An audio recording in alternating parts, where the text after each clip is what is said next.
In this video, I'm going to tell you guys why your rank does not matter in 2020. I know diamond level players that were playing a year ago that would get slammed by the golds today.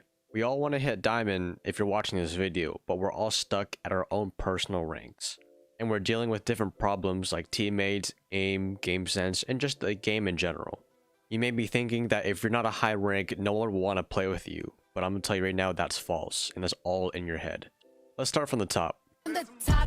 By no means necessary does your rank define your understanding of how a player should be thinking, but it's kind of the minimum of what I can sort out most of these players watching this video. If you are below silver, you need to start learning the operators and how they work. How does utility work against other defenders and attackers?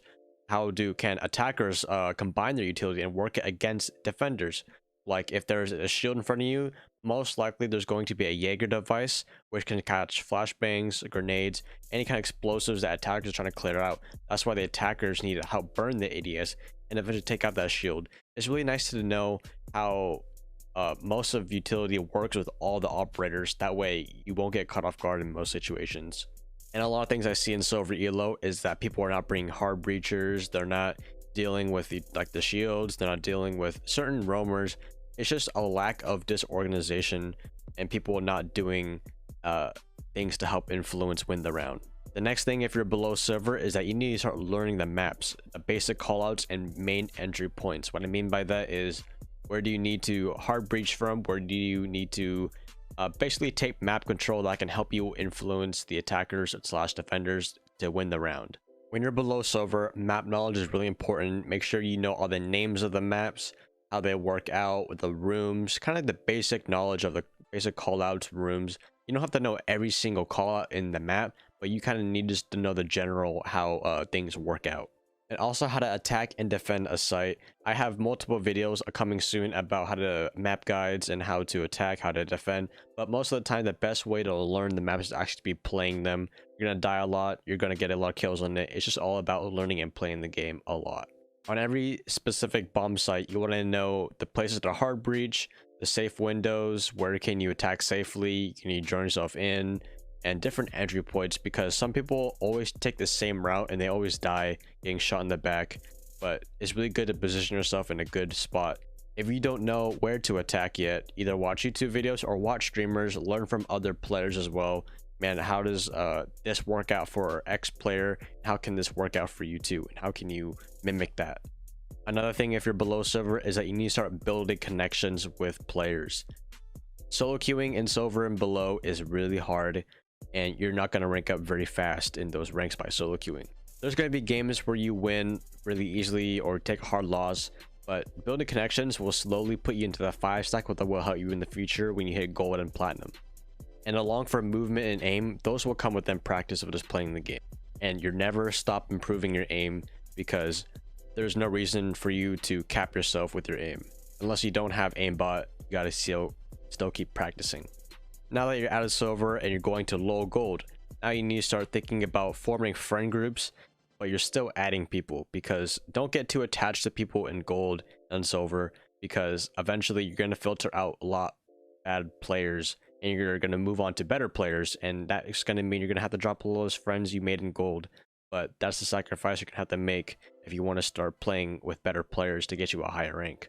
At this point, you're going to start going up against possible diamond smurfs, players just better than you in general, whether that's platinum players, gold, diamond, it does not matter. You have to develop that learning mindset to stay grinding and who you're playing with as well. If you're not vibing well with the people you're playing with right now, I'm telling you, you won't get any further than how you are right now. I'm not saying these guys have to be your best buddies for life, but I'm just saying that you need to be able to work with these guys, and these guys need to be able to maybe call out your mistakes here and there, but not absolutely dread your name in the mud or losing a round.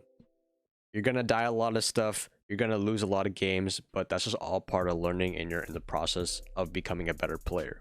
Moving on to platinum, this is where things get a little bit more serious, and I'm gonna get this out of the way. If you try to flex your plat 2 over your other platinum and gold buddies, you're just delusional and nothing's going right for you. A lot of people don't queue up for rank because they're scared of losing the rank. I'll tell you right now, you got to get over that fear. No matter what rank you are, we've all been to the point where we've been scared to lose our rank, get slammed, or even feel unmotivated to play ranked. But the first thing you need to do is let go of the worry of going down your rank or possibly even hiring your rank. But don't get it mixed up. I'm not saying you need to force yourself to play to get better, but there's going to be times where you shouldn't force yourself because you might not be in the mood, you might not be feeling right, you might be sad, unmotivated, angry.